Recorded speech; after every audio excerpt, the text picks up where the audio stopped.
आज हम चुंबक का पहला पार्ट पढ़ेंगे।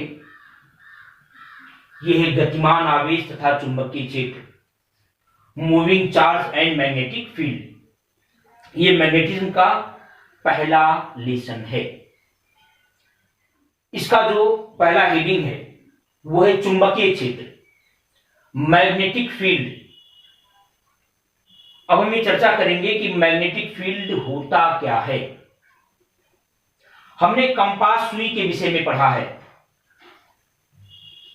जो चुंबकीय सुई होती है, आप लोगों ने इसको देखा भी होगा। उसमें ये जो नोक होता है ये नॉर्थ होता है और जो टेल होता है ये साउथ होता है। अगर मान लो ये नॉर्थ है, ये साउथ है, तो जब आप चुंबकीय सुई लेंगे तो इसका जो नोक वाला सिरा भाग है, छोर है, वो नॉर्थ की ओर रहेगा और जो पिछला वाला भाग है, जो टेल है, वो कहां रहेगा? साउथ की ओर। आप कहीं भी रखें, अगर आसपास कोई चुंबक नहीं है तो हमेशा इसका जो हेड है, सिरा है, वो नॉर्थ की ओर और जो टेल है वो साउथ की ओर होता है। लेकिन आप देखें, अगर ये चुंबकीय सुई के पास में कोई आप चुंबक ले आए, कोई भी चुंबक ले आए, तो जैसे लाते हैं ये अपनी जगह से मूव हो जाता है, ये सुई घूम जाता है अपनी जगह से। और हमें यह पता है कि कोई चीज किसी अक्ष के परितः तभी घूमता है जब उस पर कोई बल आघूर्ण यानी मोमेंट ऑफ फोर्स लगा हो। बिना बल आघूर्ण के कोई चीज किसी अक्ष के परितः घूम नहीं सकता। तो जैसे हम चुंबक के पास इसको लाते हैं, ये क्या होता है? ये अपनी जगह से मूव हो जाता है। तो इसका मतलब है कि चुंबकीय क्षेत्र वह क्षेत्र है जिसमें कोई भी चुंबकीय सुई बल आघूर्ण का यानी मोमेंट ऑफ फोर्स का अनुभव करती है। अब हम पढ़ेंगे ओरेस्टेड का प्रयोग। अभी हमने पढ़ा है कि चुंबकीय क्षेत्र का मतलब वह क्षेत्र जिसमें कोई चुंबकीय सुई बल युग्म का या बलाघूर्ण का अनुभव करती है। अब देखें, ओरेस्टेड ने एक प्रयोग किया। देखें क्या प्रयोग किया उन्होंने एक सर्किट लिया। ये कोई सर्किट है, यहां कोई रेजिस्टेंस आपने लगा रखा है, यहां बैटरी है, एक उन्होंने कुंजी लगा दिया की, जिसको हम के से रिप्रेजेंट कर रहे हैं। जब हम स्विच को ऑन करेंगे करंट फ्लो होगा, स्विच को ऑन नहीं करेंगे करंट फ्लो नहीं होगा, ये सबको पता है। पहले स्विच को हमने ऑफ रखा है और यहां पर एक चुंबकीय सुई हमने लाकर रख दिया। मान लो ये नॉर्थ है, ये साउथ है, ये ईस्ट है, ये मान लो वेस्ट है। आप जब चुंबकीय सुई रखोगे तो इसका जो नोक है वो किस दिशा में रहेगा? नॉर्थ की दिशा में। ऐसे नॉर्थ है, ये साउथ है। इसका जो टेल है वो साउथ की दिशा में रहेगा। कब? जब आपने स्विच को ऑफ रखा है, ये इसी पोजीशन में रहेगा। ये देखते हैं कि जैसे ही हम स्विच को ऑन करते हैं, जैसे स्विच को ऑन करते हैं, ये चुंबकीय सुई अपनी जगह से रोटेट हो जाती है, अपनी जगह से घूम जाती है। और हमने अभी पढ़ा है कि चुंबकीय सुई तभी घूम सकती है जबकि चुंबकीय क्षेत्र हो, मैग्नेटिक फील्ड हो। बिना मैग्नेटिक फील्ड के चुंबकीय सुई अपनी जगह से घूम नहीं सकती। तो जैसे ही हम इसको ऑन करते हैं सुई घूम जाती है, ऑफ करते हैं फिर वही पोजीशन। तो चुंबकीय सुई घूम गई स्विच के ऑन करने पर। इसका मतलब है कि जैसे ही इसमें करंट फ्लो होता है तो क्या होता है कि जो वायर है, जिस तार में धारा बह रही है, उसके चारों ओर चुंबकीय क्षेत्र पैदा हो जाता है, क्योंकि बिना चुंबकीय क्षेत्र के सुई घूमेगी नहीं। सुई घूमने का मतलब चुंबकीय क्षेत्र पैदा हो गया। तो इससे ओरस्टेड ने यह सत्यापित किया कि जब भी किसी चालक तार में धारा बहती है, करंट फ्लो होता है, तो उसके चारों ओर एक चुंबकीय क्षेत्र उत्पन्न हो जाता है। ये हो गया ओरस्टेड का प्रयोग। अब हम पढ़ेंगे बायो-सेवर्ट लॉ। ओरस्टेड ने अपने प्रयोग में यह बताया कि जब किसी तार में करंट फ्लो होगा तो इसके चारों ओर चुंबकीय क्षेत्र यानी मैग्नेटिक फील्ड पैदा हो जाएगा। लेकिन मैग्नेटिक फील्ड होगा कितना, उसका परिमाण क्या होगा, उसकी वैल्यू क्या होगी, यह बताया बायो-सेवर्ट ने। क्या है देखें, अगर मान लो कोई ये कंडक्टर वायर है, कोई चालक तार है, इसमें आई करंट फ्लो हो रहा है। इस तार का आप एक छोटा सा पार्ट ले लें, माना डेल्टा एल लंबाई का आपने पार्ट लिया है। इस पार्ट के कारण जो आप ले रहे हो ए बी पार्ट, जिसकी लंबाई हमने डेल्टा एल मान रखी है, इस पार्ट के कारण, पूरे के कारण नहीं, केवल इतने के कारण, यहां से मान लो आर दूरी पर कोई पॉइंट है पी।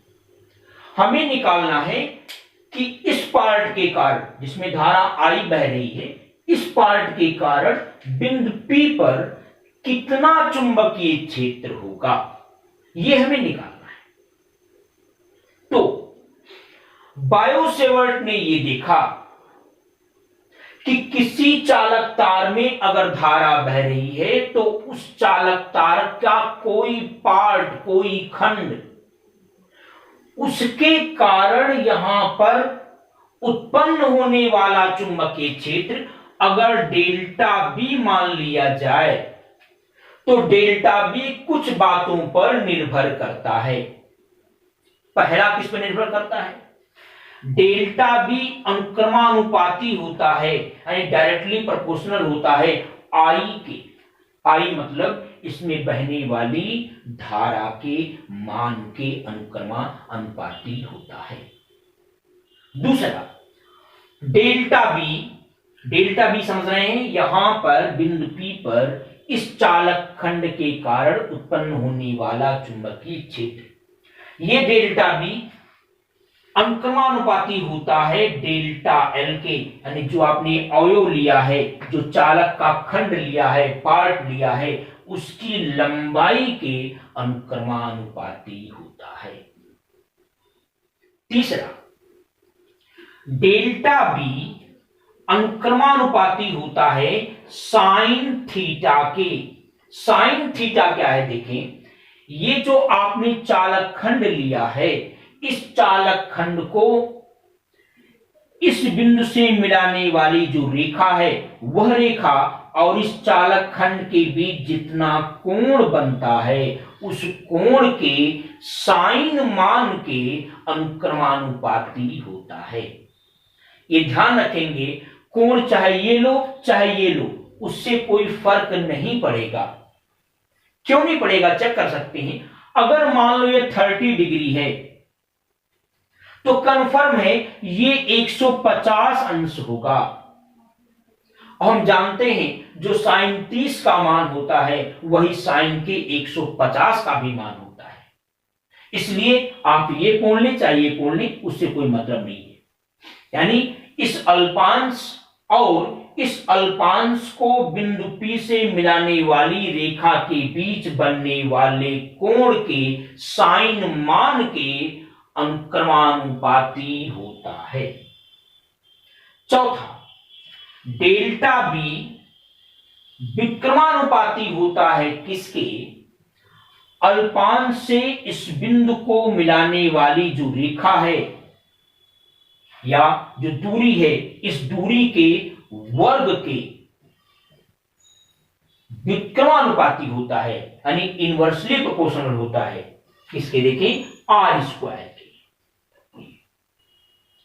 अब इनको अगर एक साथ करें तो क्या आएगा, डेल्टा बी सबको एक साथ लिखें, आई लिखें डेल्टा एल हो गया भाई, साइन थीटा भी हो गया, नीचे क्या है आर स्क्वायर ये हो गया।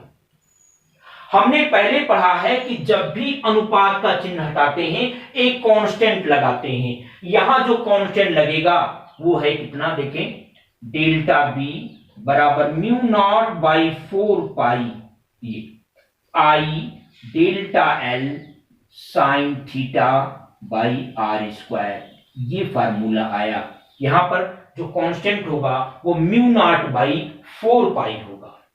जो म्यू नॉट है, म्यू नॉट को कहते हैं निर्वात की चुंबकशीलता, और इसकी जो वैल्यू होती है वो होती है कितनी, 4 पाई 10⁻⁻7 न्यूटन प्रति एम्पियर स्क्वायर। तो ये हो गया बायो-सेवर्ट का नियम। अच्छा, और देखें एक चीज, अगर मान लो इसके चारों ओर का जो माध्यम है वो निर्वात न हो, तो उस कंडीशन में हम म्यू नॉट के स्थान पर म्यू लिखेंगे, म्यू, इसको कहेंगे माध्यम की चुंबकशीलता। तो इस तरह से ये बायो-सेवर्ट लॉ ओवर हो गया। अब नेक्स्ट रीडिंग पर चलते हैं। म्यू नॉट और एप्सिलॉन नॉट में संबंध। म्यू नॉट क्या है, निर्वात की चुंबकशीलता, एप्सिलॉन नॉट क्या है, निर्वात की विद्युतशीलता। इन दोनों में हमें संबंध स्थापित करना है। हमने भी म्यू नॉट का मान पढ़ा है, mu naught is equal to क्या होता है, 4 pi 10⁻⁻7 newton per ampere square, ये हमने पढ़ा है। अगर हम म्यू नॉट बाई 4 पाई इधर ले आए तो mu naught by 4 pi is equal to क्या होगा, ये हट जाएगा, 4 पाई कितना रहेगा, 10⁻⁻7 न्यूटन पर एम्पियर स्क्वायर। और 1/4 पाई एप्सिलॉन नॉट, इसका मान हमने पहले ही पढ़ा है, ये कितना होता है, 9×10⁻⁹ न्यूटन मीटर स्क्वायर प्रति कूलाम का स्क्वायर, ये हमने पढ़ा है। इसको हम इक्वेशन 1 मान लें, इसको हम इक्वेशन 2 मान लें। इक्वेशन 1 में इक्वेशन 2 से अगर हम भाग करें तो देखो क्या आएगा, चेक करें क्या आएगा, म्यू नॉट बाई 4 पाई, हम इससे भाग कर रहे हैं तो एक पलट करके गुणा हो जाएगा भाई, 4 पाई एप्सिलॉन नॉट बाई 1। यहां देखें 10⁻⁻7, यहां क्या होगा, 9×10⁻⁹, जिसका मात्रक है यूनिट्स, उसमें देखें ये क्या लिखा है, न्यूटन पर एम्पियर स्क्वायर, ये क्या होगा, कूलाम स्क्वायर, नीचे क्या है, न्यूटन मीटर स्क्वायर, ये हुआ। अब देखें